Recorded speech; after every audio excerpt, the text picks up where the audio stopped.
Assalamualaikum warahmatullahi wabarakatuh. Selamat berjumpa rekan-rekan kelas 11 pada materi seni budaya. Melanjutkan materi yang kemarin, setelah belajar teater tradisional, kali ini kita bahas materi tentang pementasan teater. Kita bahas dulu pengertian pementasan teater, yang mana pementasan teater ini merupakan puncak dari sebuah proses berteater. Dalam pementasan teater, terjadi komunikasi antara kreator seni dan masyarakat penontonnya. Komunikasi tersebut dapat berlangsung secara langsung dan tidak langsung. Komunikasi langsung terjadi di atas panggung dan sifatnya sesaat, terbatas dengan waktu dan tidak bisa diulang. Sedangkan komunikasi tidak langsung, itu pergelaran teaternya ditayangkan melalui media atau peralatan elektronik, yaitu televisi, radio, media jejaring sosial, dan film layar lebar. Seni teater merupakan seni kolektif, artinya hasil kreativitas bersama dengan beberapa awak pendukung pentas. Oleh karena itu, perlu adanya kerjasama, etos kerja yang baik, dan saling percaya mulai perencanaan hingga pelaksanaannya. Agar pementasan teater dapat dikomunikasikan kepada penonton, perlu dibangun sistem pengelolaan, yaitu manajemen pertunjukan. Manajemen ini dilakukan oleh seorang pengelola seni, pimpinan produksi, dalam memberdayakan sumber potensi berdasarkan fungsi-fungsi manajemen. Tujuannya apa? Tujuannya agar mencapai kualitas karya seni yang bermutu dan menjaga kesejahteraan awak pendukung pergelaran yang terlibat di dalamnya. Tantangannya diantaranya latihan yang harus dilakukan dengan baik. Kemudian masuk pada unsur pementasan teater. Yang pertama ada panitia pementasan, yang kedua materi pementasan, dan yang ketiga penonton. Pada bagian panitia pementasan, ini dibagi menjadi dua bagian panitia, yaitu panitia artistik dan non-artistik. Panitia artistik dipimpin oleh seorang sutradara atau art director, dan panitia non-artistik atau penggiat seni dipimpin oleh seorang pimpinan produksi. Yang kedua, materi pementasan. Unsur teater selanjutnya, materi pementasan, yaitu yang dibangun melalui proses kreatif pada tahapan menggunakan media tertentu yang bersifat kolektif dengan wilayah kerja dan tanggung jawab secara bersama atau kolaborasi. Yang ketiga, penonton. Penilaian terhadap pergelaran seni untuk setiap penonton sangatlah berbeda dan bersifat relatif. Penonton dalam hubungan pergelaran seni teater ini dikelompokkan dalam 3 golongan. Yang pertama, penonton awam, penonton tanggap, dan kritis. Penonton awam ini penonton yang kurang atau tidak dibekali pengetahuan atau pengalaman seni. Penonton tanggap itu penonton yang cenderung memiliki wawasan dalam pengalaman seni. Dan penonton kritis itu penonton dengan bekal keilmuan dan pengalaman seni untuk mengulas atau untuk menulis kritik. Itu tadi unsur pementasan, ada panitia, materi, dan penonton. Sekarang kita masuk pada materi teknik pementasan teater. Teknik pergelaran pameran teater dibagi dalam 2 wilayah kegiatan seperti tadi di depan, yaitu kegiatan artistik dan kegiatan non-artistik.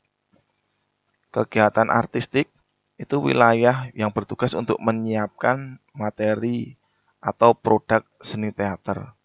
2, yang non-artistik, ini wilayah kegiatannya yaitu bertugas sebagai penyelenggaranya.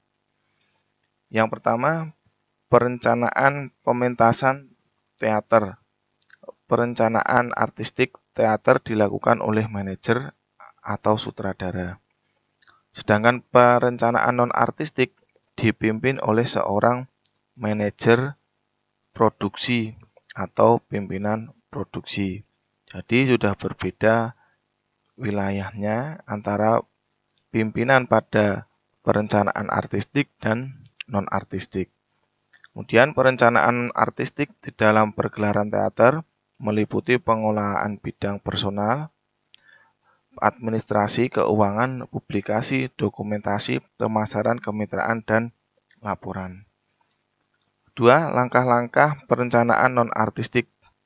Ini kita bahas tentang perencanaan pemeranan atau pementasan teater di sekolah. Jadi kegiatannya itu seputar yang ada di sekolah. Yang A, pertemuan sekolah dengan komite sekolah.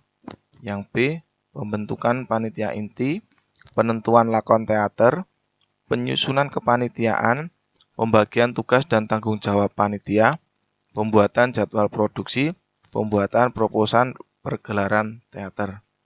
Pertemuan sekolah dan komite sekolah ini sebagai awal untuk perencanaannya nanti ketika mau menampilkan sebuah pementasan teater di sekolah. Pembentukan panitia ini dibagi 2, tim pimpinan produksi dan sutradara. Pimpinan produksi dapat dipilih dari guru atau orang tua siswa, sedangkan sutradara harus dipilih dari guru bidang seni atau kalau perlu boleh mendatangkan pelatih dari luar sekolah. Setelahnya C, penentuan lakon teater. Ini yang menjadi tanggung jawab sutradara atau koreografer, tetapi diputuskan secara bersama dengan mempertimbangkan kesesuaian tema dan kemampuan usia anak serta sasaran penonton dan memiliki alasan positif bagi kemajuan bersama.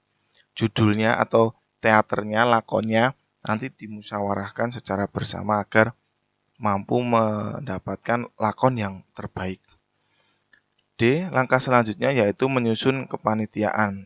Susunan panitia dalam pergelaran teater di sekolah dapat dilihat pada bagian berikut.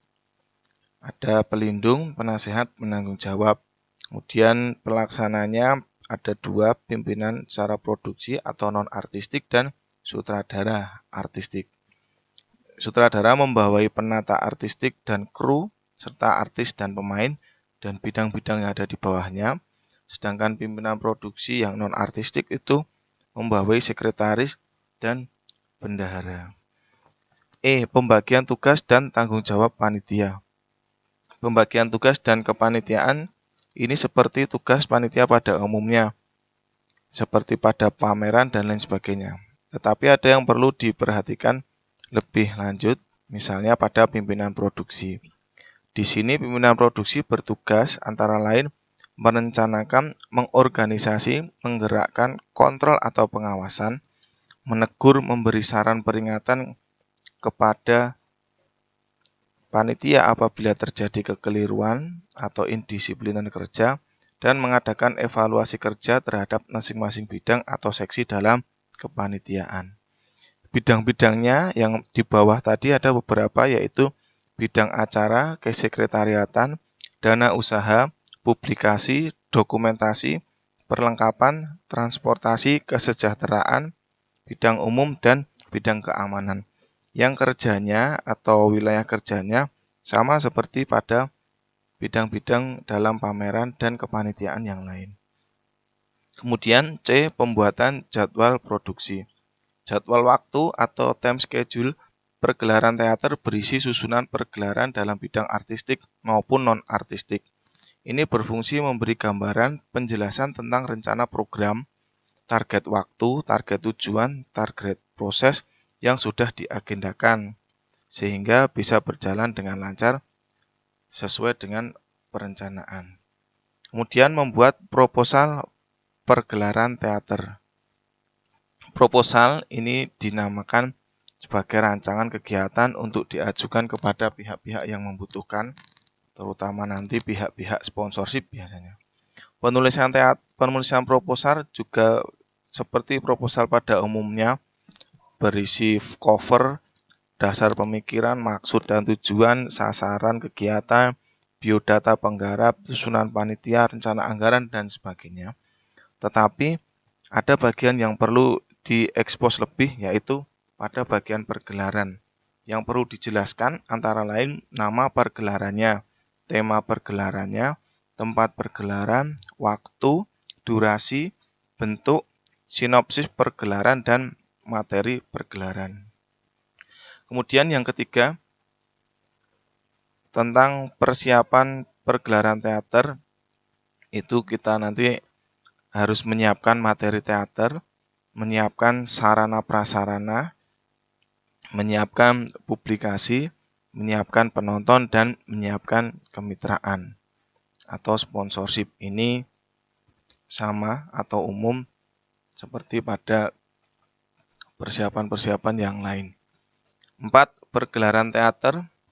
Kegiatan pada pergelaran teater ini meliputi pelaksanaan kerja kepanitiaan dan pergelaran teater. Dalam pelaksanaannya, bidang acara memegang peranan penting sebagai pengatur dan mengendalikan jalannya acara pergelaran. 5. Pasca pergelaran teater. Tahapan ini merupakan kegiatan evaluasi, baik dari aspek kualitas pergelaran seni teater maupun dari segi produksinya. Kemudian yang tidak kalah pentingnya tentang bagaimana kreativitas kita dalam pementasan sebuah teater. Yang mana kreativitas ini merupakan metode atau cara untuk mengoptimalkan kemampuan pengetahuan. Dalam hal teater, ini berhubungan dengan penguasaan atau pengolahan tubuh, suara, sukma, dan pikiran yang dimiliki oleh siswa dengan mengutamakan totalitas, kesadaran, dan tanggung jawab, sehingga teater yang disajikan bisa tersaji dengan baik. Langkah-langkahnya dalam pergelaran untuk menampilkan sebuah kreativitas yaitu antara lain memilih dan menentukan naskah, menyusun dan membentuk panitia pergelaran, menganalisis atau menafsir naskah teater, merancang konsep garap pergelaran teater, merancang jadwal latihan dan pergelaran, mengidentifikasi elemen pemain dan pendukung, melakukan latihan pemeranan sesuai casting, melakukan observasi watak tokoh sesuai naskah, merancang dan membuat properti kebutuhan pergelaran, merancang, membuat, dan melakukan tata rias atau kostum pemain sesuai penokohan, merancang dan membuat tata musik, merancang dan membuat tata panggung, melakukan latihan sektoral, melakukan latihan gabungan unsur artistik, melakukan gladi kotor dan bersih pergelaran, merancang, membuat, serta melakukan publikasi kemitraan, kemudian menyajikan teater, dan membuat laporan dan evaluasi terhadap pergelaran teater yang telah dilakukan. Itu tadi materi tentang pementasan teater yang bisa saya sampaikan. Semoga dapat bermanfaat. Sekian, Assalamualaikum warahmatullahi wabarakatuh.